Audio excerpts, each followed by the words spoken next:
स्वागत है student. Question यहाँ पे कह रहा है कि an engine is moving on a circular track with a constant speed.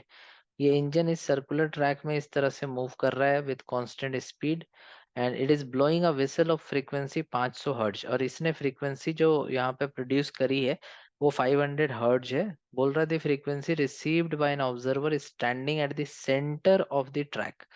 देखो, सबसे पहले ये समझो कि डॉपलर इफेक्ट आखिर है क्या। जैसे मान लो एक ऑब्जर्वर है और एक कार इसकी तरफ आ रही है, तो इसकी तरफ जब कार यहाँ पे सायरन बजाते हुए आएगी तो यहाँ पर इसको जो सायरन जो एफ प्रोड्यूस हो रहा है उससे ज्यादा फ्रीक्वेंसी ये सुन पाएगा। फिर जब ये कार इसको क्रॉस करके आगे चली जाएगी तो उस केस में क्या होगा कि ये जो फ्रीक्वेंसी प्रोड्यूस कर रही है कार उससे कम फ्रीक्वेंसी इसको सुनाई देने लगेगी। तो ये हम एम्बुलेंस के केस में ऑब्जर्व करते हैं। तो इसी को कहते हैं डॉपलर इफेक्ट। ये डॉपलर इफेक्ट देखने के लिए जो सोर्स है वो उसकी कुछ वेलोसिटी ऑब्जर्वर के अलोंग होनी चाहिए। जैसे ये सोर्स है तो सोर्स की स्पीड ऑब्जर्वर के अलोंग अगर नहीं होगी तो फिर उसको डॉपलर इफेक्ट नहीं देखने को मिलेगा। जैसे मान लो कि ऑब्जर्वर इस तरह से खड़ा है और कोई भी सोर्स ऑफ साउंड है, मान लो कार है ऐसे, और ये इस तरह से जा रही है, फ्रीक्वेंसी साउंड एफ प्रोड्यूस हो रही है, वी वी वेलोसिटी से ये जा रही है। तो ये हमारा सोर्स हो गया और ये हो गया ऑब्जर्वर। अब इस केस में क्या होगा कि कार की जो कंपोनेंट होगी वेलोसिटी की वो ऑब्जर्वर की तरफ नहीं है बल्कि ऑब्जर्वर से परपेंडिकुलर है। तो सारी की सारी वेलोसिटी इस तरफ है, इस वेलोसिटी की कोई भी कंपोनेंट इस ऑब्जर्वर की तरफ नहीं है। तो इस केस में इसको डॉपलर इफेक्ट नहीं देखने को मिलेगा, क्योंकि कोई ना कोई वेलोसिटी होनी चाहिए जो ऑब्जर्वर के अलोंग हो।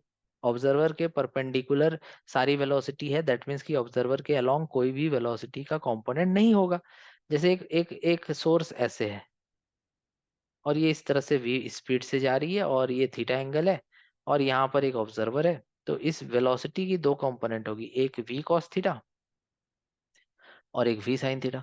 तो इस केस में जो वी कॉस थीटा है ये ऑब्जर्वर के अलोंग है, तो इसकी वजह से यहाँ पर डॉपलर इफेक्ट देखने को मिलेगा। बट इस वाले वेलोसिटी की वजह से कोई भी डॉपलर इफेक्ट देखने को नहीं मिलेगा। अब इस केस में क्या हो रहा है कि अगर आप मैन को जोड़ो इस ट्रेन से तो ये रेडियस कहलाएगा और टेंजेंशियल वेलोसिटी ये हमेशा परपेंडिकुलर। अगर मान लो ट्रेन यहाँ पर है तो वेलोसिटी इस तरफ और ये रेडियस परपेंडिकुलर। अगर मान लो कि कहीं भी है ट्रेन ट्रैक में तो जो भी रेडियस है वो वेलोसिटी के हमेशा परपेंडिकुलर होगी। दैट मीन्स कि ट्रेन की जो भी वेलोसिटी है उसकी कोई भी कंपोनेंट मैन की तरफ तो आ ही नहीं सकती। सारी की सारी कंपोनेंट ऑफ वेलोसिटी क्या है, perpendicular to the line joining the man and the train.